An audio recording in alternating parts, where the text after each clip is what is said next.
Hello বন্ধুরা, সবাই কেমন আছো? আশা করি সবাই ভালো আছো, সুস্থ আছো। তো চলে আসলাম নতুন আরো একটি ভিডিও নিয়ে। আর আজকে দীঘাতে আমাদের লাস্ট ডে। তো তোমরা এর আগের ভিডিওতে নিশ্চয়ই দেখেছো আমরা জগন্নাথ মন্দিরেতে এসেছিলাম। তো ওইখান থেকে আমরা এখন বেরিয়ে চলে যাচ্ছি রেস্টুরেন্টে, কারণ আমাদের সকাল থেকে একদম না খাওয়া, কিছু খাইনি, না খেয়ে আমরা জগন্নাথ মন্দিরে এসেছিলাম। তো এখন এখান থেকে বেরিয়ে আমরা চলে যাচ্ছি রেস্টুরেন্টে। তো তোমরা ভিডিওটা স্কিপ না করে একদম লাস্ট পর্যন্ত দেখো, আশা করছি ভিডিওটা তোমাদের ভালো লাগবে। আর এইখান থেকে আমরা হেঁটে যাচ্ছি, তার কারণ কি আমরা ঝাউ বাগানটা দেখতে দেখতে যাব। খুবই সুন্দর ঝাউ বাগানটা। আর যদি টোটোতে যাই এখান থেকে, তাহলে আমাদেরকে ঝাউ বাগান আর দেখা হবে না, কারণ ওরা মেন রোড দিয়ে নিয়ে যাবে। আর এখান থেকে বেশিটা দূরও না সমুদ্র, মানে আমরা যেখানে আছি ওই জায়গাটা বেশি দূরও না, ওই 5-10 মিনিটের রাস্তা এই জগন্নাথ মন্দিরে এখান থেকে। তো যে কারণে আমরা এখান থেকে হেঁটে যাচ্ছি। আর খুবই সুন্দর ঝাউ বাগানটা, একদম পার্কিংয়ের মতন করা। তোমাদেরও ভীষণ ভালো লাগবে গেলে পারে, কারণ ওইখানটায় ভিডিও ফটোস এগুলো করার জন্য খুবই সুন্দর জায়গাটা। এখানে গিয়ে আমি একটা জিনিস দেখলাম, যেটা হচ্ছে ঝাউ গাছ ছোট থাকলেই বেশি সুন্দর লাগে, বড় হলে আর অতটা সুন্দর লাগে না।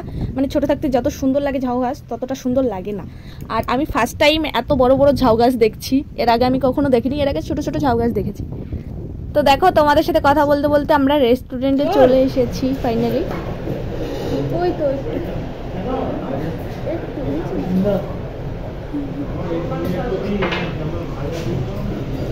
সকাল থেকে আমরা না খাওয়া, এখন বাজে 12টা। তো চলো আমরা খাবারের অর্ডারটা দিয়ে দিয়েছি, তো এসেও গেছে আমাদের খাবার।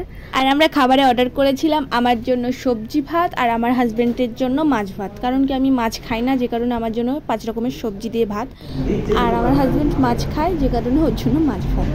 আর এটা কি মাছ তোমরা বলতে পারবে কেউ? চলো আমিই বলে দিই, এটা হচ্ছে ভোলা মাছ। তো আমরা খেয়ে পরে চলে এসেছিলাম সমুদ্রের বিচে। আর তোমাদের কার কার সমুদ্র ভালো লাগে অবশ্যই কমেন্টে জানাবে। আমার তো ভীষণ ভীষণ ভালো লাগে। আর এখানটায় আমি একটু পা ভিজাচ্ছিলাম সমুদ্রের জলে।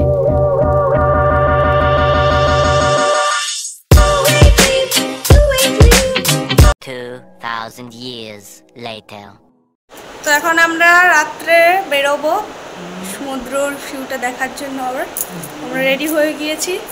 আর সামনেটায় তোমরা চোখ দিও না, কারণ ওইখানটা জিনিস দিয়ে পুরো ভরে দিয়েছি, রেডি হচ্ছিলাম।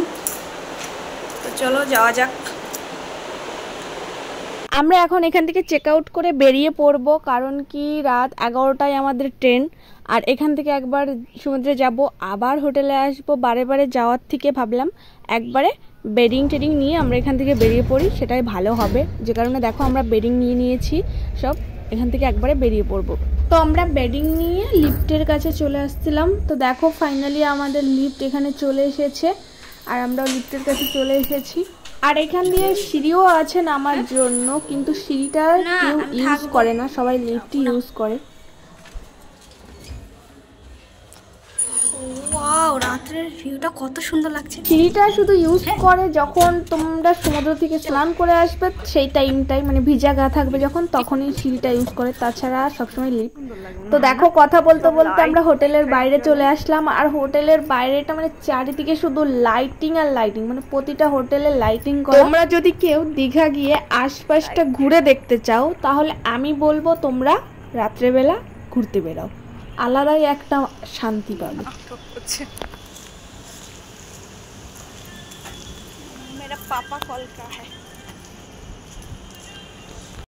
আমি তোমাদেরকে রাত্রেবেলা ঘুরতে বেরোতে বললাম একটাই কারণ, সেটা হচ্ছে চারিদিকে শুধু মানে লাইটিং আর লাইটিং। আমার কাছে তো ভীষণই সুন্দর লেগেছে, জানি না তোমাদের কাছে কেমন লাগবে।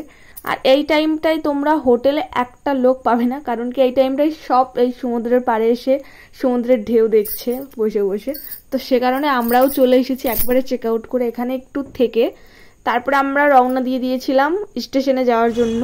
আমি বললাম না, এই রাত্রেবেলা ঘুরতে বেরোলে তোমরা আলাদা একটা সৌন্দর্য দেখতে পাবে। দেখো চারিদিকে শুধু লাইট আর লাইট, মানে আমার কাছে এত ভালো লাগছিল কি বলবো। আমার মন চাইছিল না যে ওইখান থেকে আমি আর ফেরত আসি, কিন্তু কি করব বলো, আসতে আমাকে হবেই।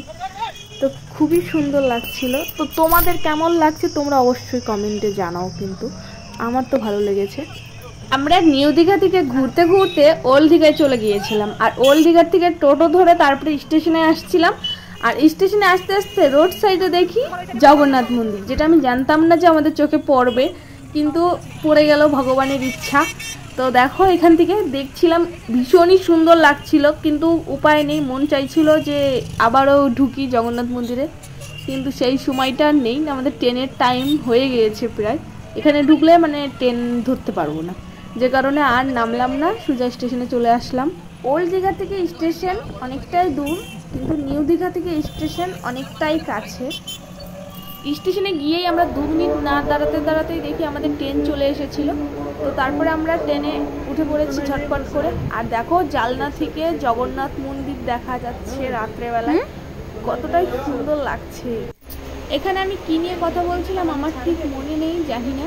তো আজকের ভিডিওটা আমি এখানেই শেষ করব।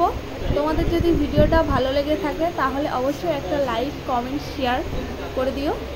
আর যারা যারা ভিডিওতে নতুন তারা অবশ্যই চ্যানেলটা সাবস্ক্রাইব করে নিও।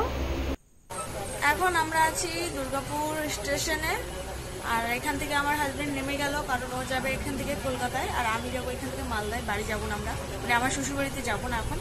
তো এখান থেকে ডাইরেক্ট আমি মালদাতে যাবো, মালদা মানে আমার শ্বশুরবাড়িতে, আর ওই যাবে কলকাতায় কাজে।